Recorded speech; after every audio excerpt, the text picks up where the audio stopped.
নমস্কাৰ বন্ধুসকল, আপোনালোকে চাই আছে কমপ্লিটলি ইন আছামিজ চেনেলটো।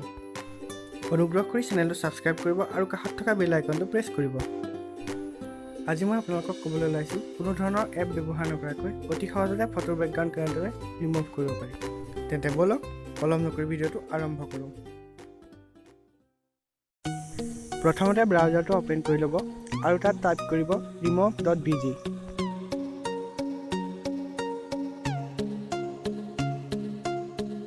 সাৰ্চ কৰাৰ পিছত ৱেবছাইটটো এনেদৰে অ'পেন হ'ব।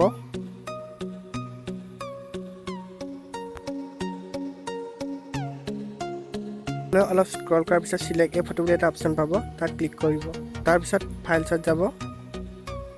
ফাইলছত যোৱাৰ পিছত আপুনি যিখন ফটোৰ বেকগ্ৰাউণ্ড ৰিমুভ কৰিব বিচাৰিছে সেইখন চিলেক্ট কৰিব। মই ইয়াৰ উদাহৰণস্বৰূপে এইখন ফটোকে লৈ লৈছোঁ।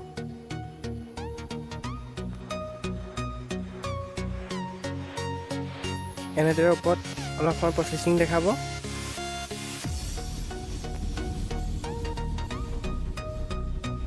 আৰু দেখিবলৈ পাইছে অতি কম সময়ৰ ভিতৰতে প্ৰায় সম্পূৰ্ণ হ'লেই। ইয়াত 100% হোৱাৰ পিছতে অলপ তললৈ এনেদৰে স্ক্ৰল কৰিব।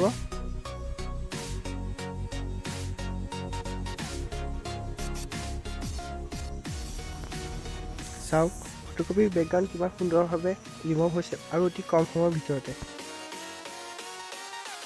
আৰু তাৰ তলতে ডাউনলোড অপশ্যনটো পাব, য'ত আপোনালোকে ফটোখন ডাউনলোড কৰি ল'ব পাৰিব।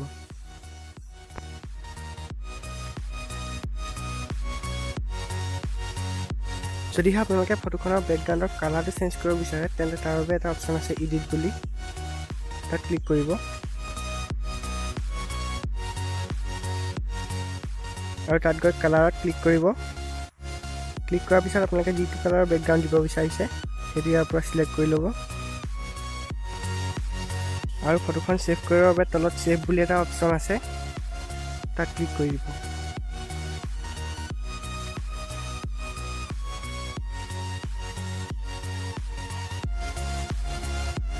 আৰু যদিহে আপোনালোকে বেকগ্ৰাউণ্ডত কিবা বেলেগ ফটো এড কৰিব বিচাৰিছে তেন্তে কালাৰৰ কাষত থকা ফটো অপশ্যনটোত ক্লিক কৰিব। আৰু তাত গৈ চিলেক্ট এ ফটো অপশ্যনটোত আপোনালোকে নিজৰ যিকোনো ফটো এড কৰিব পাৰে। আৰু কিছুমান প্ৰিছেট ফটো আছে, আপোনালোকে সেইবোৰ এড কৰিব পাৰে, যেনে মই এটা দেখাই দিছোঁ।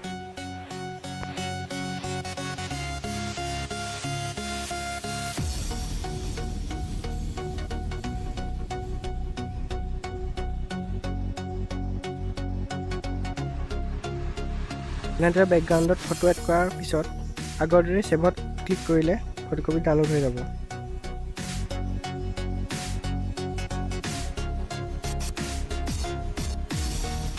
যদিহে ভিডিঅ'টো চাই ভাল পালে তেন্তে লাইক কৰিব, শ্বেয়াৰ কৰিব আৰু কমেণ্ট কৰিব।